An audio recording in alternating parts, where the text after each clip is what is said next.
এখান থেকে বেরিয়ে আসবে আগামী দিনের মেসি, আগামী দিনের পেলে। এই আশা আমাদের রয়েছে।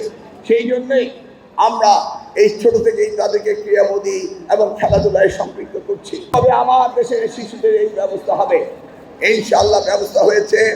আপনারা আগামী 2 মাসের মধ্যেই দেখতে পাবেন আমরা সারা বাংলাদেশের শিশুদেরকে ড্রেসের ব্যবস্থা করছি।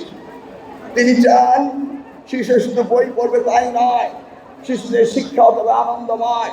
সেই জন্য আমরা সেদিকেও যাচ্ছি। আমরা শিশুদেরকে ক্রীড়ামোদী করার জন্য প্রত্যেকটি শিশুকে তাদের এই কম্পালসারি এই খেলাধুলাকে আমরা এই কারিকুলামের সাথে সিলেবাসের সাথে আমরা অ্যাটাচ করে নিচ্ছি। তিনি চান আমাদের শিশুরা যেন পুষ্টিহীনতায় না ভোগে। সেই জন্য সারা বাংলাদেশের প্রত্যেকটি প্রাথমিক বিদ্যালয়ে মিড ডে মিলের চালু করা হয়েছে। এই বছরের মধ্যেই প্রত্যেকটি স্কুলের ছাত্রছাত্রীরা মিড ডে মিল পাবে। তিনি চান ভবিষ্যৎ প্রজন্ম এখান থেকেই শুরু হোক। দেখুন, আমরা আজকে যে বিশাল অঙ্কের ছাত্রছাত্রীদের নিয়ে এই আজকে অনুষ্ঠানটি করতে যাচ্ছি, আমার মনে হয় বিশ্বে একটি রেকর্ড।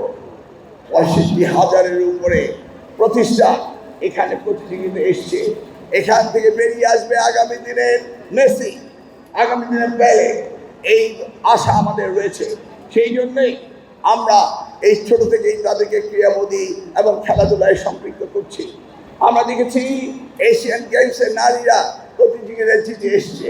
আমি আশা করব আগামীর ভবিষ্যৎ আমাদের শিশুদেরকে আমরা যদি সত্যিকার অর্থে তাদেরকে আমরা সকল বিষয়ে মনোযোগ দিয়ে আমরা তাদের তৈরি করতে পারি, তাহলেই আমাদের মাননীয় প্রধানমন্ত্রীর স্বপ্ন আগামী দিনের বাংলাদেশ আমরা পাব।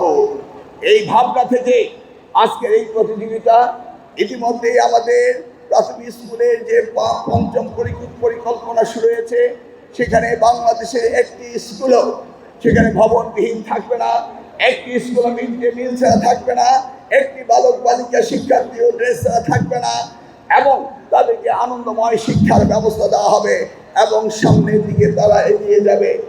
আমরা দেখতে চাই না কাঁধ ভর্তি ব্যাগে বই নিয়ে আমাদের শিশুরা প্রতিষ্ঠান যাচ্ছে।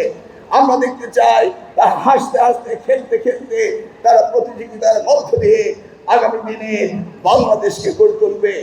এই আশা রেখে আমি আমার শিক্ষা মন্ত্রণালয়ে সচিব ডিজি মহোদয় হতে শুরু করে যারা এই অনুষ্ঠানটি আয়োজন করেছেন, উপজেলা লেভেলে টিও এটিও হতে শুরু করে ডিবিও হতে শুরু করে আমাদেরকে যারা সহযোগিতা করেছেন, বিশেষ করে উপজেলা ইউনো হতে শুরু করে ডিসি হতে শুরু করে সকলের সহযোগিতার মাধ্যমে আজকে এই অনুষ্ঠানটি এখানে হচ্ছে। আগামী 20 তারিখ জাতীয় সৈনিক স্টেডিয়ামে এই খেলার সমাপনী করবেন আমাদের মাননীয় প্রধানমন্ত্রী জনাব তারেক রহমান। আমরা সেই আশায় থেকে আজকে এই খেলার বিভাগীয় প্রতিযোগিতার শুভ উদ্বোধন ঘোষণা করছি। আল্লাহ হাফেজ। বাংলাদেশ জিন্দাবাদ।